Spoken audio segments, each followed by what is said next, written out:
Pensando nesse desafio que temos hoje, de completar a igreja 96 anos, é um desafio muito grande, hoje em dia, num mundo tão complexo, num mundo tão vulnerável, num mundo, inclusive, tão, eu diria para vocês, instável, né? Nosso mundo de hoje, colocando em risco até a nossa maneira de viver o Evangelho.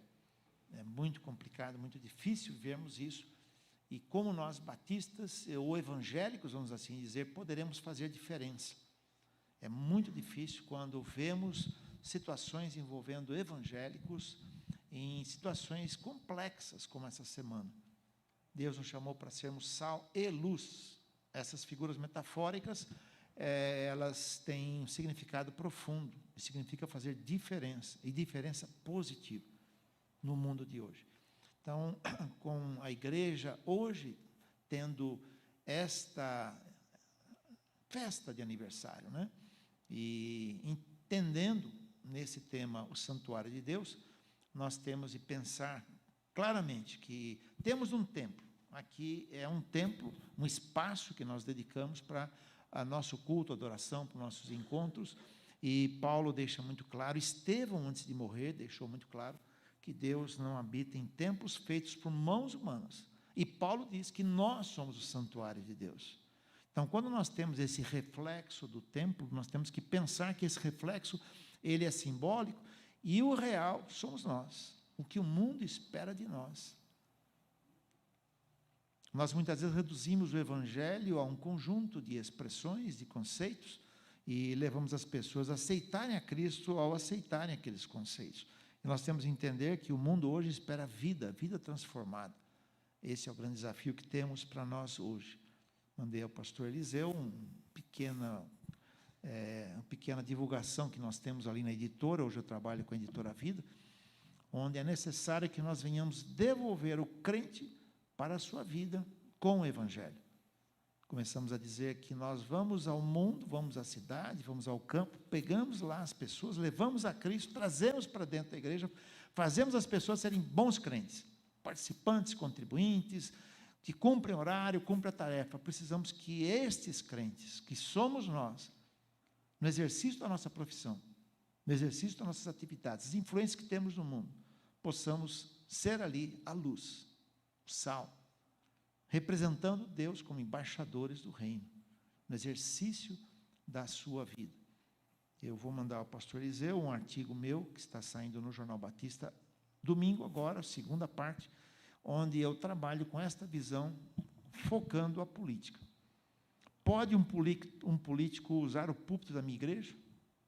Vou mandar ao pastor Eliseu, depois o irmão querendo distribua para o público, vendo que a heresia não é tão grande ali, poderá distribuir, se assim desejar, em que eu mostro exatamente esse caminho. Nós, igreja, precisamos ter esta percepção. Nós somos, vamos usar uma linguagem simbólica aqui, nós somos como que fôssemos a encarnação de Deus no mundo, simbolicamente. O mundo quer nos ver. Ele verá Deus através dos meus atos. O mundo verá Deus através da minha voz. É nesse sentido simbólico que eu estou dizendo, não no real, com certeza, que Jesus é a encarnação, né, divina, mas no ponto de vista simbólico. Quando eu falo, quando eu ajo, quando eu penso, quando eu decido, como igreja, como cristão, o mundo está vendo Deus ou não vendo Deus. Paulo até fala de nós estarmos ali manifestando o suave perfume de Deus, o atrativo perfume de Deus. São linguagens simbólicas para tentar explicar para nós o nosso papel, a importância que temos pelo mundo. O mundo espera a expectação, né? O mundo tem a expectação dos filhos de Deus, que somos nós, homens e mulheres, aguardando de nós, lá no emprego, como agimos, lá na escola, na universidade. Estamos vendo ali na editora agora a possibilidade de ter uma Bíblia para o universitário, para mostrar que lá no mundo nós somos enviados. Como Deus enviou Abraão para abençoar as nações, e Israel rejeitou, Judá rejeitou, Deus então traz dos dois povos, gentios, e somos nós, e judeus, a igreja, para que nós venhamos a mostrar ao mundo este evangelho de libertação por meio da salvação. A salvação é o ponto de partida, não é tudo. Ela é o ponto de partida, sem o que não é possível avançarmos. Nós precisamos mostrar ao mundo a salvação concreta, por meio das nossas decisões, escolhas diárias, por meio dos nossos atos, nossas expressões, nossos relacionamentos, no exercício profissional que temos, seja onde for. Isso é conversão. É muito mais do que só vir confortavelmente a cada fim de semana, estar aqui reunidos, e isso é muito gostoso. Como a irmã deu o testemunho aqui, né? A irmã falou, a alegria de ser bem recebido aqui. E devemos assim fazer. E a alegria de estarmos no mundo também, ali no dia a dia. Os missionários estão fazendo o seu trabalho. E como é difícil ser missionário. Como é difícil. Sozinho no campo, solidão. E nós, nesse sentido, temos o mesmo desafio que Deus deu a Abraão. Sai e vai. Estamos reunidos, precisamos estar reunidos, nos fortalecermos. E a partir disso, na segunda-feira de manhã, 4, 5 da manhã, 10 da manhã, 8 da manhã, nós saímos como representantes de Deus para esse mundo. Esse é o grande desafio de uma igreja de 96 anos, o Santuário de Deus. E aí, pastor, eu preparei 3 grandes desafios. E chamo a igreja, a primeira igreja Batista de Suzano, de Igreja Relevante. O Pietro agora vai me ajudar lá, projetando, trouxe aí um pequeno grafismo para os irmãos, né? Então, o Pietro vai lá dar uma mãozinha para mim e projetar o PowerPoint. O Mateus está lá ajudando também. Obrigado, Mateus. O nome do meu neto mais novo. E tem TH. Bonito, hein, Mateus? Diferente. Eu vou falar sobre a Igreja Relevante. 96 anos. A Igreja Primeira Batista de Suzano se tornará uma igreja cada dia mais relevante do que já é, quando terá a Bíblia. A Bíblia como um GPS, né? Vamos usar uma metáfora aqui, GPS de Deus. Isso é ponto de partida nosso, ser o GPS de Deus. E temos o GPS. Hoje, antigamente nós íamos para um local, chegávamos numa via, numa rua, impedido, e agora, como é que eu vou fazer? Hoje você liga o Dr. Waze. Só que você tem de ter a internet. 3G, 4G, 5G está chegando aí. Nas cidades mais pobres, 1G, né? Coisas assim. Mas você precisa estar ligado na internet. Então, eu diria para vocês que, na realidade, nós vivemos uma cultura contemporânea onde há a autonomia do ser humano. Cada um de nós, nessa cultura contemporânea, é autônomo. Primeiro, é um sujeito bom. Já isso contradiz as Escrituras, que mostram que todos nós temos uma natureza decaída. Mas hoje a concepção de que todos os seres humanos são bons. E a cultura contemporânea, ela valoriza a autonomia. Autonomia significa dizer que eu sou o juiz e o legislador da minha vida. Eu decido o que é melhor para a minha vida. E eu sou o juiz para dizer se o que eu decidi é bom ou não. Esse é um do ponto. Então, entra a subjetividade, é o meu coração. Um grande filósofo brasileiro tem uma música que ele ensina isso. É o Zeca Pagodinho, grande filósofo brasileiro da música. Deixa a vida me levar. E a música diz, eu fiz o que meu coração mandou, eu fiz. Então, a minha pulsão interna, meu desejo interno, minhas paixões internas passam a ser nada mais, nada menos do que reguladores e métrica da minha decisão, da minha vida, da minha vontade. Percebe? E então não existem princípios que sejam válidos para todos. Cada um decide o que bem entender. E nós sempre decidimos. Eu sempre explico isso para os meus alunos de ética. Mesmo que eu não decidi nada, eu decidi não decidir nada, porque uma não decisão é uma decisão. Então, eu sempre estou decidindo. Então, que referencial eu pego para tomar as minhas decisões? Desde aquele jovem de escolher um namorado, uma namorada, aquela jovem, desde uma profissão, desde saber lá no emprego como eu vou reagir, no meu relacionamento doméstico, no lar, no meu relacionamento entre os meus irmãos em casa, na igreja, quais referenciais eu tomo? Quais pontos de partida eu tomo? Hoje você faz o que bem entende. As decisões de jovens são tomadas sem se preocupar com as implicações familiares. Minha esposa, a Givanilda, ela é terapeuta, formada em psicologia. É interessante nós conversarmos e analisarmos juventude. É bem interessante notar que os jovens de hoje querem uma independência em si. E, às vezes, a gente discute um pouco como ser sogro e sogra hoje da geração Y. Tem que reaprender a ser sogro e sogra. Antigamente, sogro e sogra eram ouvidos. Eu me lembro que uma vez a gente viu um site em que uma autora, e eu a contestei, e ela me respondeu depois, e eu disse, você tem todo o direito de ensinar, você está criando um conflito entre noras e sogras. Então, ela dá os 10 mandamentos para a sogra, né? Primeiro, não me pergunte como eu estou. Segundo, não me pergunte como minha família está. Terceiro, se você quiser visitar o seu filho, o seu neto, marque na agenda, eu vou ver se vou te atender. E foi assim por diante. 10 mandamentos, né? É a geração, é o mundo, mas também adultos, geração X, a Baby Boomer, seja lá o que for, incentivado pelos meios da comunicação a serem livres, uma liberdade ampla, total e restrita. Como é que vamos viver nesse mundo? Será que a Bíblia é válida para hoje? E se diz que a Bíblia é o livro mais, enfim, lido no mundo, mas será que é mais praticado? É interessante, eu coordeno a Comissão de Revisão da Declaração Doutrinária da Convenção Batista Brasileira. Estamos para publicar agora a revisão, e lá o primeiro artigo mostra a Bíblia como nossa regra de fé e prática, isto é, regra de crença e de prática. Será que é mesmo para a minha vida e para a sua? Para que serve a Bíblia, a palavra de Deus? Esse é um ponto fundamental para mim e para você, porque eu estou tentando mostrar para vocês a necessidade que temos de recuperar a importância da Bíblia para mim e para a sua vida, como um GPS. Hoje, eu e minha esposa, nós moramos em Atibaia, pegamos não sei quantas estradas diferentes, porque tivemos que ir em São Paulo, depois viemos para Mogi, depois estamos vindo aqui, vamos voltar para Mogi daqui a pouco, amanhã eu tenho que voltar para São Paulo para dirigir um evento lá no centro, depois voltamos para Mogi, depois voltamos para cá, depois voltamos amanhã para cá, depois vamos, e não sei quantas estradas.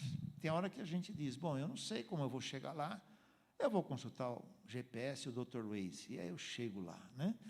Então, eu digo para você que, nesse sentido, a Bíblia é como um GPS de Deus, para indicar o rumo da nossa vida, mostrar os atalhos. Muitas vezes, aquela via está ocupada, então o GPS já mostra lá na frente o que, na linhazinha vermelha, não vai por aqui, vai por ali. Percebe? Então, a palavra de Deus tem esse efeito na minha, na tua vida. Mostrar para mim e para você caminhos que nós precisamos tomar ou evitar, ou mudar, percebe? Eu vou citar só alguns versículos para vocês verem como, em Hebreus 5, 11 a 14, o autor de Hebreus, ele fala àqueles crentes, pelo tempo decorrido, vocês já deveriam ser mestres, mas ainda vocês necessitam que nós venhamos a ensinar os princípios elementares da vida, não é só da fé, não é só de doutrina, da vida. E ele fala que quem se alimenta de leite é inexperiente. Leite significa os ensinos rudimentares da Bíblia, não só de doutrina, de prática de vida. Quando eu digo assim, você me magoou, é uma ação rudimentar, primitiva de uma vida. Quer dizer, eu não tratei aquela mágoa no coração. Eu não aprendi ainda a perdoar a pessoa quando ela já falhou contra mim, me difamou, fez uma maledicência contra mim, mentiu, ou tem inveja e assim por diante. Mas eu tenho que esperar a pessoa pedir perdão? De jeito nenhum. São questões simples, rudimentares, ou muitas vezes até doutrinárias. quando eu deixo de conferir nas Escrituras, como os crentes de Bereia o faziam. E eles conferiam nas Escrituras tudo o que lhes era ensinado. Aqui, naquela época era o Antigo Testamento, não existia ainda o Novo Testamento. Então, o autor de Hebreus diz: alimento sólido é para adultos, os quais têm pela prática as faculdades. Aqui a tradução não foi tão assim boa para nós hoje, para a época que foi traduzido ela, não tem os sentimentos, os sentidos, as percepções exercitadas para discernir tanto o bem quanto o mal em si. Percebe? Então acontece isso. Um texto paralelo a esse é 1 Coríntios 3, de 1 a 3. Paulo chama os crentes de Coríntios, né? Ele chama aqueles crentes de crianças em Cristo, bebês em Cristo. E ele diz: havendo entre vocês contendas e ciúmes, vocês são pessoas que agem pela natureza pecaminosa. São crianças em Cristo. E então é necessário que nós venhamos a entender esse processo de crescimento cristão. Eu me lembro quando jovem aqui ainda na igreja, a gente discutia com alguns jovens, fui presidente da mocidade, viu, pastor, aqui. Nós, época gostosa também, naquela época, eu não sei, hoje deve ser bom também, mas naquela época, né, Geni? A gente se reunia, a igreja tinha um estacionamento aqui, a gente saía tudo junto, fazia festa, tinha piquenique com caminhão, né? A gente brincava, de caminhão a gente vai para Canaã, né? Na realidade, o cântico era outro. Então, era gostoso porque a gente discutia a palavra de Deus. Eu me lembro que alguns falavam assim, ó, você tem que aceitar Jesus. O que é aceitar Jesus? É você levantar a mão e ir lá na frente. Aquilo sempre me incomodou. Por que esse negócio de levantar a mão? Eu posso aceitar Jesus sem precisar levantar a mão e ir lá na frente? Eu não sei se hoje tem essas coisas aí para um crente, né? Mas naquela época tinha. O que representa a salvação para a minha vida? Eu nasci num lar cristão, meu avô missionário. Você fala para mim, quando você se converteu? Eu falei, eu não sei, eu tenho certeza da minha salvação, não dá para se dizer qual dia, hora, minuto, segundo. E coordenadas geográficas de onde eu aceitei Jesus.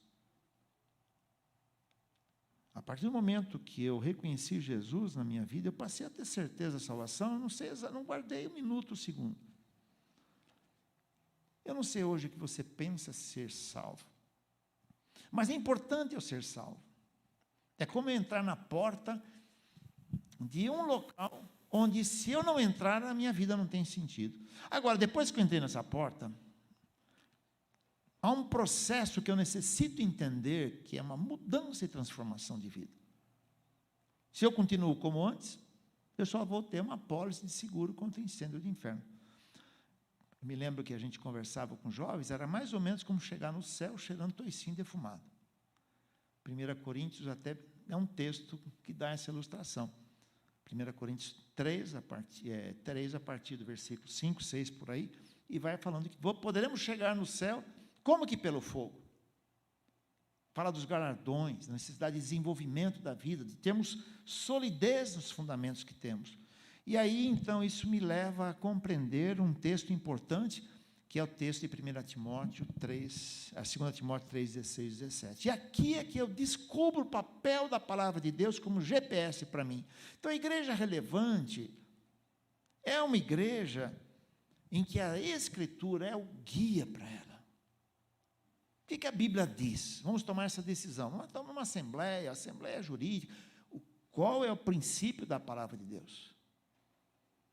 Envolvido muito no trabalho denominacional, tem hora que eu tenho que chegar para um jurista e dizer, olha, isso aqui juridicamente é correto, mas do ponto de vista bíblico não é correto. Nem tudo que é legal é moral. Já aconteceu de nós levantarmos uma assembleia de convenção e falar, irmãos, vamos parar essa discussão agora, vamos ler a Bíblia agora e descobrir na Bíblia qual é a resposta que temos para essa decisão. Então, a Bíblia, ela mesma se autodeclara importante para mim e para você. O texto diz, toda a Escritura, divinamente inspirada, é proveitosa para ensinar, repreender, corrigir, instruir em justiça. Para que tudo isso? Meu pai era barbeiro aqui na cidade. Francisco Glicério, 604. Beth deve se lembrar, né? E a gente ia para a escola bíblica da igreja evangélica, e um dia eu passo pela barbearia do meu pai, num domingo, ele teve que atender alguns fregueses, que dizia aquela época, e eu passo com uma pilha de Bíblia desse tamanho. Ele fala: filho, quanta Bíblia, o que você fez com tanta Bíblia? Você vai ler tudo isso? Eu falei: não, é que teve um concurso na igreja, eu ganhei. Quem levasse mais Bíblia, e eu ganhei. Eu juntei a Bíblia de todo mundo lá de casa. Muito interessante, me ensinaram isso,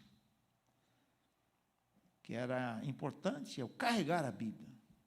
Alguns de nós aprendem a Bíblia por osmose, né? Põe a Bíblia debaixo do braço. Hoje tem tudo no celular, né? E eu diria para você: para que serve a Bíblia? Qual é o papel da Bíblia na minha vida? E a Bíblia, então, mostra aí no versículo final, naquela parte final do versículo que está aqui, ó, para que a pessoa que pertence a Deus seja perfeita e perfeitamente habilitada para toda ação, toda obra. A Bíblia, então, como GPS de Deus, ela me indica o caminho para eu estar de maneira adequada e correta a viver a minha vida.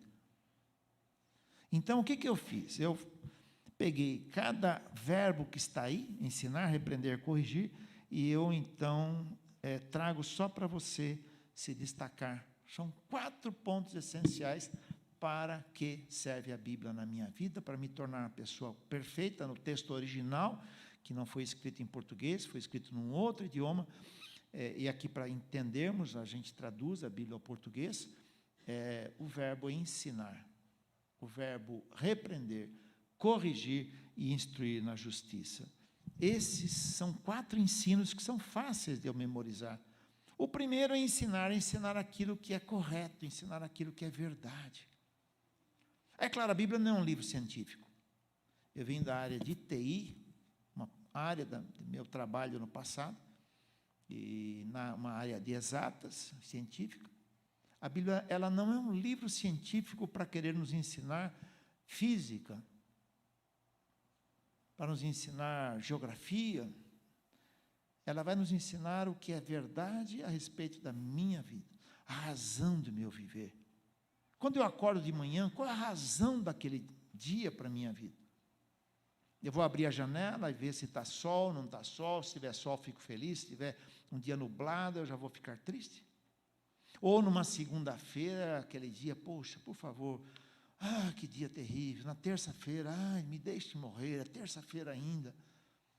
Será que é esse estilo de vida que eu devo viver? Ou a minha vida tem razão e existência de vida? Tem objetivos na vida? Nós temos aqui pessoal da área de saúde, né? Da saúde emocional, saúde física, doutor Sérgio, Geni, Givanilda, psicólogas, temos provavelmente outros profissionais dessa área. Muitas pessoas acabam somatizando situações internas porque não têm objetivos de vida. Acorda de manhã sem ter objetivo de vida. E o corpo padece. Quando eu calo, o corpo sofre. Então, muitos desajustes e funções na vida vêm por falta de objetivos na vida. Vem tédio, depressão, angústia, ansiedade e assim por diante. Então, é necessário, claro que essas situações emocionais também têm outras causas, mas se eu não tenho objetivo na minha vida, eu trago prejuízo para a minha vida. Se você analisar a compreensão bíblica desde o início, na criação, você vê Deus mapeando a vida de Adão e de Eva com objetivos específicos. Ali, ele começa com objetivos simples. Vocês vão administrar o jardim. Ao tomarem decisão, vocês me consultarão e não comer daquela árvore. E eles quiseram fazer isso. Então, o que significa? Para eu ter objetivos na vida, eu preciso ser ensinado ao que é correto, ao que é certo na vida. E a Bíblia tem esse papel de ensinar o caminho para a minha vida, as decisões que eu tenho de tomar. Eu queria aqui descobrir uma equação geométrica. Não vai procurar na Bíblia, não é esse o papel da Bíblia, não é esse o objetivo. Então a Bíblia não resolve tudo? Resolve em relação à minha vida, a razão da minha vida, as escolhas éticas da minha vida. Isso que eu tenho de parar para pensar. Escolhas que influenciam meus relacionamentos, que influenciam as minhas virtudes, se eu vou estar falando a verdade ou não, se eu vou ser honesto ou não. Percebe? Então é necessário que eu compreenda o papel das Escrituras para mostrar o caminho para mim.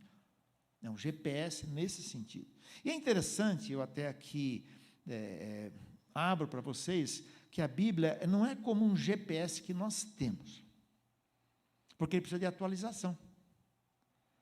Eu tenho no meu carro um conjunto de painéis de navegação, que minha esposa e eu de vez em quando saímos por algumas trilhas com o nosso carro, e eu tenho um GPS ali que eu preciso de vez em quando atualizar. O Waze precisa atualizar a cada momento. Se você estiver, nós íamos pegar uma trilha e não tinha internet, então existem alguns aplicativos que baixam aquela região para nós e fica lá. Então eu preciso atualizar, estar atualizado, mesmo no Waze. Onde não tem internet, o Waze não funciona.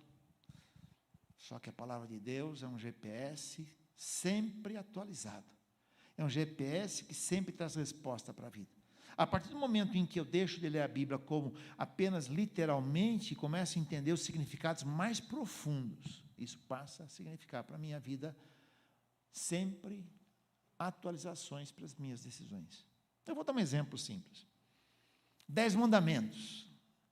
Os judeus pegavam aquilo literalmente. E Jesus disse, os antigos diziam, não matarás. Ele estava falando aos judeus. Os antigos, isto é, Deus falando aos antigos, 10 mandamentos, não matarás, um dos mandamentos. Quem matar será réu de juízo.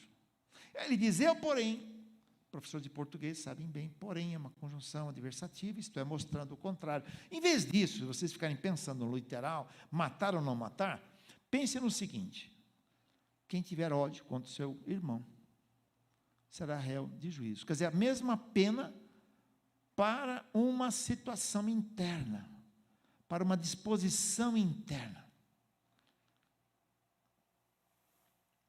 Ter ódio ou não ter ódio? Então Jesus vai lá na essência, vai lá na raiz. Eu vou matar uma pessoa se eu tiver ódio contra essa pessoa. Então, vamos tratar do ódio. Vamos tratar da indisposição contra o próximo. E Jesus trabalha isso muito bem. Amar o próximo como a si mesmo. 2 mandamentos, 3 níveis de relacionamento. Eu só vou conseguir projetar no meu próximo quando eu tenho autoequilíbrio na minha autoimagem. Paulo ensina isso em Romanos 12, 2. Ninguém pense de si mais do que convém pensar, mas pense com moderação, segundo a medida de fé que Deus repartiu a cada um. Eu consigo projetar no meu próximo equilíbrio de relacionamento, valorização a esse próximo, a partir do momento que eu tenho uma autoimagem equilibrada. Então a Bíblia me ensina tudo isso. Quando eu vou pegar a essência da palavra de Deus, o que está por trás desse texto. Muitas heresias surgem por conta de nós só pegarmos o que está escrito sem olhar o porquê, as entrelinhas. Então a Bíblia necessita ser estudada, não só ser lida. Ela precisa ser interpretada de maneira adequada. Bom, a Bíblia então, ela nos ensina o caminho da verdade. Mas ela também nos repreende. Se repreender significa mostrar o erro. Tem o doutor Sérgio aqui, cardiologista. Já pensou, Sérgio, se um paciente entra lá com um conjunto de sintomas, você diz, olha, eu já atendi 20 pacientes com esses mesmos sintomas. Dos 20, 19,5 morreram, porque um já está na UTI, em coma. Obrigado, adeus, terminou a consulta. Pensou que situação? Por isso a palavra de Deus nos repreende, mostra o que está errado e mais do que isso, mostra como corrigir. O médico faz um diagnóstico, uma anamnese para descobrir tudo que o paciente tem e depois de fazer isso ele apresenta o processo terapêutico. Percebe? Então o médico dá uma receita ou pede um exame para aprofundar o seu diagnóstico e depois dá ao paciente o caminho. E mesmo com uma doença terminal, o médico vai lutar dentro da formação dele o máximo para ajudar aquele paciente a sair daquela doença. Então a palavra de Deus tem essas duas facetas. Ela mostra o que está errado na minha vida, ao mesmo tempo mostra como corrigir a minha vida. Geralmente, a correção vem com as situações complexas. Por exemplo, se eu magoei alguém, como eu vou corrigir isso? Com perdão, pedindo perdão àquela pessoa. A pessoa outra me perdoar. Processos complexos, difíceis. Mas a palavra de Deus, vejam, ela tem esse papel de tornar a minha vida melhorada, aperfeiçoada. E aí o texto vai caminhando e diz que é instruir na justiça, isso é, me levar, a palavra no texto original em que isso foi escrito por Paulo, ele está dizendo que significa capacitar a pessoa na prática daquilo que é reto. A palavra justiça na Bíblia dá a ideia de retidão, muito mais do que de vingança. Me ensinar o caminho reto, o caminho melhor. Interessante, hoje eu estava com a minha esposa, a gente estava tendo que ir em São Paulo resolver um assunto, encaminhar um assunto, e aí eu falei para ela, liga o Waze aí para nós sabermos se tem algum desvio no meio do caminho, para nós irmos para o caminho correto. Essa é a ideia. Qual o melhor caminho para a minha vida? Para o meu emprego, para o meu trabalho, para o meu dia a dia, no meu relacionamento doméstico, relacionamento com os filhos com os irmãos, entre si. Como é que eu devo ter essa atitude em relação à minha vida? Então, a palavra de Deus vai me instruir na prática da justiça. Um texto de Romanos 5 nos ensina muito bem que nós temos ali a prática, que é difícil. É mais ou menos como o trabalho de capacitar um soldado. A capacitação do soldado é algo assim, bem difícil. Não se treina um soldado a resistir só no videogame. Hoje se usa muito o trabalho virtual de treinamento, mas nós não conseguimos ter um soldado treinado só com joystick. Ele precisa ir lá para o campo, passar por arame farpado, por terra, por barro. Não se treina um paraquedista no videogame. Tem até a brincadeira no quartel, no exército, quando vai se treinar um paraquedista, o sargento muito bravo vai lá, abre a porta do avião, o paraquedista é preso num gancho, numa cordinha de suporte para ele, e então o que acontece é que o primeiro soldado mais medroso é colocado lá, ele fica temeroso, o sargento empurra ele, e a cordinha salta o paraquedas, ele cai no ar. É prática, quanto mais, melhor. E o texto diz assim, Romanos 5:13, não somente isso, mas também nos gloriamos nas tribulações. Gente, ficar feliz nas tribulações. A palavra tribulação aqui no texto original é aquela pior, né? É como se o carro estivesse descendo uma ladeira sem freio. Nos gloriamos nas tribulações, por quê? Porque a tribulação produz perseverança, paciência. E a perseverança, isto é, paciência produz experiência. E a experiência não confunde. Deus, eu tive esse problema, essa situação, essa decisão difícil a tomar 1 ano atrás. E eu confiei em Ti. Aí vem a experiência vai produzir esperança. É prática nossa. Vejam que é muito mais do que só vivemos dentro do nosso templo nos domingos. É dia a dia. Então, a palavra de Deus, ela é fundamental para a minha vida. O GPS para o meu viver aqui dentro do templo e fora do templo. Vamos recordar aqui, concluir a nossa meditação para vocês, para que serve a Bíblia. Ensinar o que é certo, mostrar o que está errado, corrigir o que está errado e capacitar, preparar para a vida em si.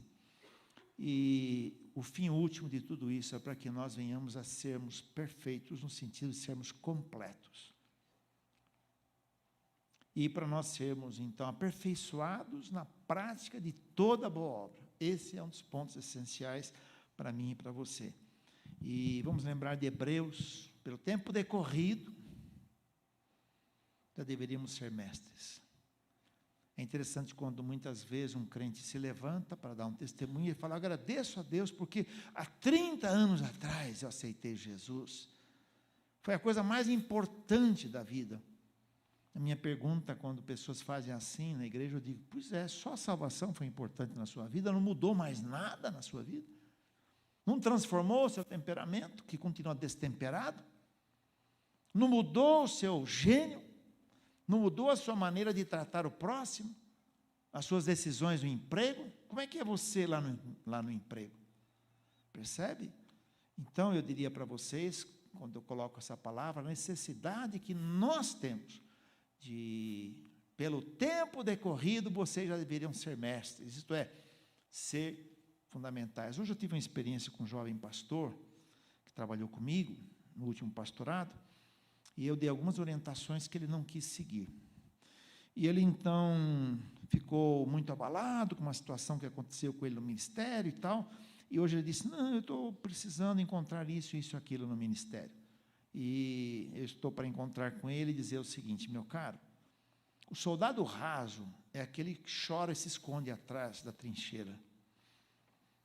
O soldado que é soldado, ele aprende a vencer seus dilemas, seus sofrimentos, suas angústias, continuando a batalhar, continuando a avançar e cumprindo a sua missão.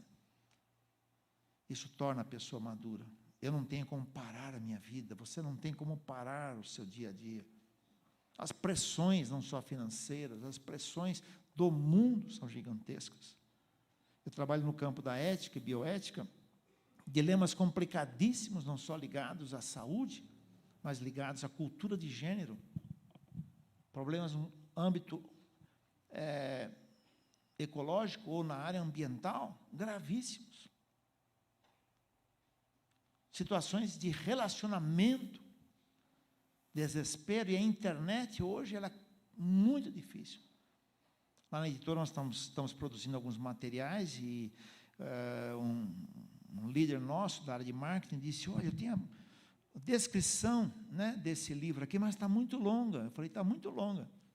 Você já parou para ouvir uma mensagem de áudio no WhatsApp, que a pessoa grava para você uma mensagem de 20 minutos, você tem paciência de ouvir?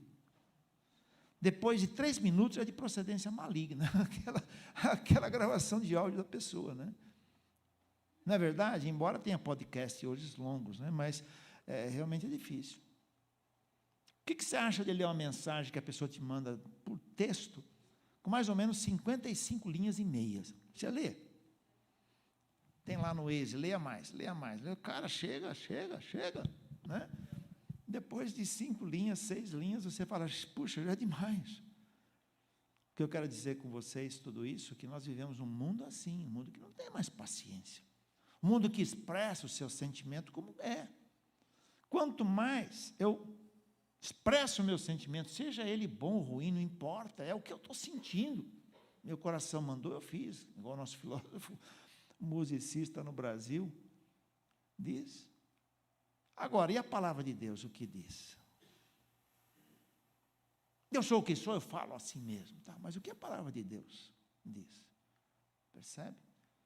Bateu, levou, tá? E a palavra de Deus, o que diz? Crentes de Bereia. A palavra de Deus, então, é o GPS para a minha vida nesse sentido. Eu uso o Waze, você usa? Que bom. Vamos pensar, toda vez que eu usar o Waze, eu vou pensar nisso. A palavra de Deus é meu Waze sempre atualizado, meu GPS sempre atualizado para indicar caminhos. Para quê? Para que eu, nesse mundo, possa representar Deus como embaixador do reino. As pessoas olharem para mim e serem atraídas não só pela mensagem de salvação, mas serem atraídas pela salvação na minha vida, que transforma o meu modo de ser, o meu modo de pensar, de agir. Uma salvação concreta.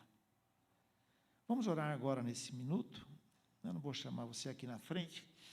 Eu não gosto muito de apelo em si, alguns pastores gostam, né? Mas eu quero que você tenha uma decisão com você e Deus agora. Tá? E aí você em casa conversa com Deus. Se estiver casado com esposa, esposo, conversa um com o outro, para um ajudar o outro. Essa decisão ser concreta. Gostaria que você orasse agora a Deus. O quanto da sua vida pode ser aperfeiçoada pelos ensinos da palavra de Deus? Áreas da sua vida que precisam ser aperfeiçoadas e que de repente até elas causam um impacto não positivo, não funcional na vida dos outros para que conheçam o Evangelho. Dê uma analisada. Área de pensamentos, de intimidade, sentimento, como você responde aos outros, seu tom de voz, suas decisões.